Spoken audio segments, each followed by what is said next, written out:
We begin here in the United States. Former President Barack Obama and former First Lady Michelle Obama gave powerful speeches here at the Democratic National Convention in Chicago. The theme for the second night at the convention was a bold vision for America's future. Taking the stage to a roaring welcome, Barack Obama opened his speech saluting the second city.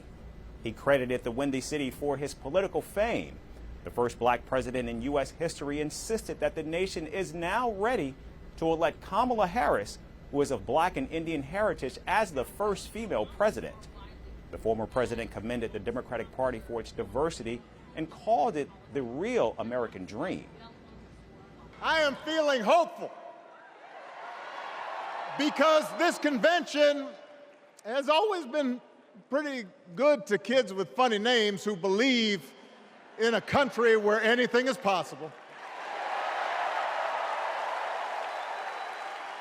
Because we have a chance to elect someone who has spent her entire life trying to give people the same chances America gave her. Someone who sees you and hears you and will get up every single day and fight for you. The next president of the United States of America, Kamala Harris. Now, the 44th president of the United States electrified the Chicago audience as he urged America to vote for Kamala Harris. President Obama also took a dig at Donald Trump, calling him a whiny billionaire who's afraid of losing to the vice president. Here's a 78-year-old billionaire who has not stopped whining about his problems since he rode down his golden escalator 9 years ago. It has been a constant stream of gripes and grievances that's actually been getting worse now that he's afraid of losing to Kamala.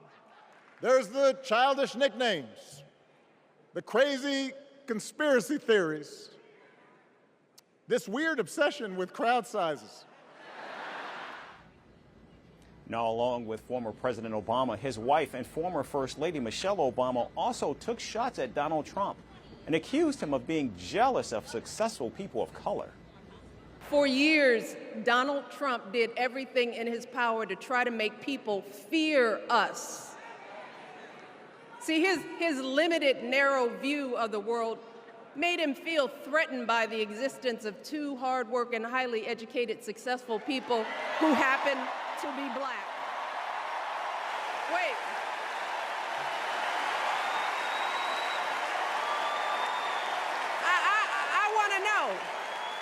I want to know, who's going to tell him that the job he's currently seeking might just be one of those black jobs? The former president concluded the night with a call to the Democratic Party to work hard towards electing Kamala Harris to the White House as the crowd erupted in chants of "Yes, she can," a spinoff from Barack Obama's iconic "Yes, we can" slogan from the 2008 presidential race. If we work like we've never worked before, if we hold firm to our convictions, we will elect Kamala Harris as the next president of the United States and Tim Walz as the next vice president of the United States. We will elect leaders up and down the ballot who will fight for the hopeful, forward-looking America we all believe in, and together we too will build a country that is more secure and more just, more equal and more free. So let's get to work. God bless you, and God bless the United States of America.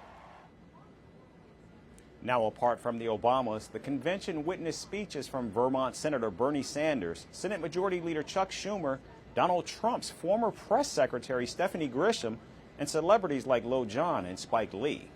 Meanwhile, Kamala Harris made a virtual appearance at the second day of the convention while campaigning with her running mate Tim Walz in neighboring Milwaukee, Wisconsin. Contrast that with Donald Trump's rallies this week, which have been short and small and have largely been overshadowed by the Democratic convention. The Republican presidential candidate visited Howell, Michigan, a town with deep ties to white supremacists, including the Ku Klux Klan. One one of the nation's oldest and most brutal domestic terror groups. In fact, Donald Trump's visit to Howell, Michigan comes almost a month after white supremacists rallied in the Michigan town where they chanted Heil Hitler and equated the German Nazi to Donald Trump. With elections just over 2 months away, Donald Trump is attempting to consolidate his hard-right evangelical and white supremacist MAGA voter base, fearing a loss to Kamala Harris.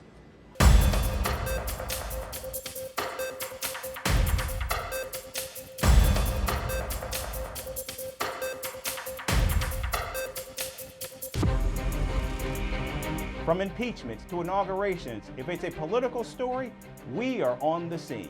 The race for the White House is heating up. Kamala, you're fired. I say, bring it on.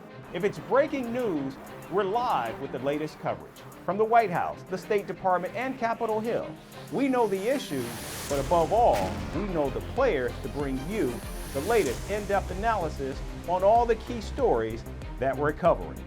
I'm Eric Ham. Join me from Washington here on Firstpost America.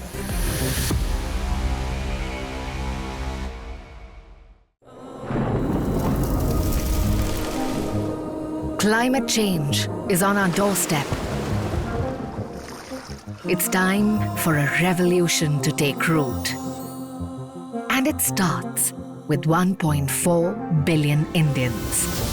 It starts with one tree. One tree for humanity. One tree for Mother Earth. One tree for our future. Project One Tree, a News 18 network initiative.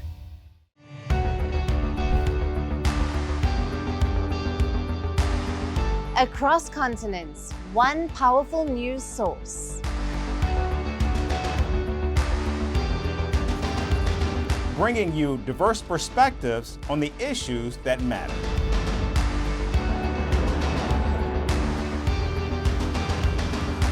We go beyond the boundaries to give you that little extra about every sporting moment.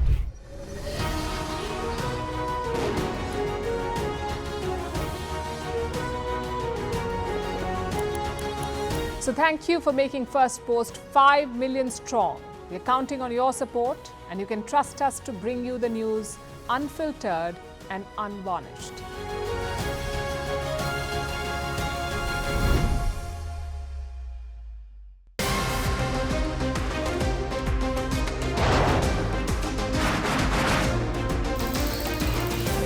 On the show today, the T20 World Cup bandwagon has moved across to the West Indies. What can you expect from this? Hello, I'm Alison Green, coming to you from Durban, South Africa. Today we have a special show. Start with a report on India's shifting nuclear posture. For the first time since India officially became a nuclear power. Hello and welcome to Firstpost America. I'm Eric Ham, coming to you live from the nation's capital,